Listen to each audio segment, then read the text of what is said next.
আজ আমরা reserve bank সম্পর্কে জানব। হিল্টন ইয়ং কমিশন 1926 সালে সিদ্ধান্ত করে যে ভারতের একটি প্রধান ব্যাংক গঠন করা উচিত, যে ব্যাংকটি বাকি সমস্ত ব্যাংককে গাইড করবে।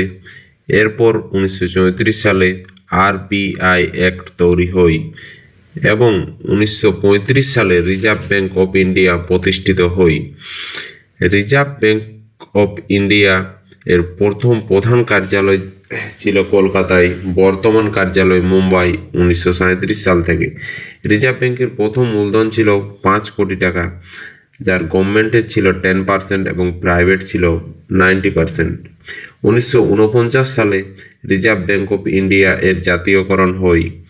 রিজার্ভ ব্যাংক অফ ইন্ডিয়ার প্রথম গভর্নর ছিল ব্রিটিশ ব্যাংকার ওসবার্ন স্মিথ এবং প্রথম ভারতীয় গভর্নর ছিল সিডি দেশমুখ। বর্তমান গভর্নর শক্তিকান্ত দাস, যে 25তম গভর্নর, ভারতের প্রথম নন ইকোনমিস্ট গভর্নর। রিজার্ভ ব্যাংকের কাজ: ভারতের প্রধান ব্যাংক হিসাবে কাজ করে, ভারত সরকারের ব্যাংক হিসাবে কাজ করে এবং ভারতের টাকা ছাপানোর কাজ করে।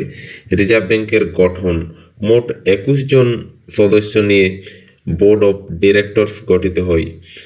গভর্নর, 4 জন ডেপুটি গভর্নর, 4 জন লোকাল বোর্ড মেম্বার, 2 জন মেম্বার ফ্রম ফিনান্স মিনিস্ট্রি অর্থাৎ অর্থমন্ত্রক থেকে এবং 10 জন অ্যাপয়েন্টেড বাই গভর্নমেন্ট।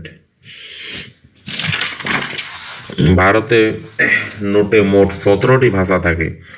ভারতের নোট 4 জায়গাতে কাগজের নোট ছাপানো হয়: মহারাষ্ট্রের নাসিক, ভোপালের দেওয়াস, কর্ণাটকের মহীশূর, পশ্চিমবঙ্গের শালবনী এবং নোটের কাগজটি তৈরি হয় হোশাঙ্গাবাদ, মধ্যপ্রদেশ।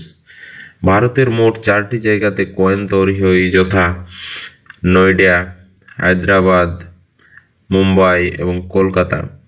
1 টাকার নোটে ভারতের অর্থ সচিবের স্বাক্ষর থাকে এবং বাকি সমস্ত নোটে রিজার্ভ ব্যাংক এর গভর্নরের স্বাক্ষর থাকে।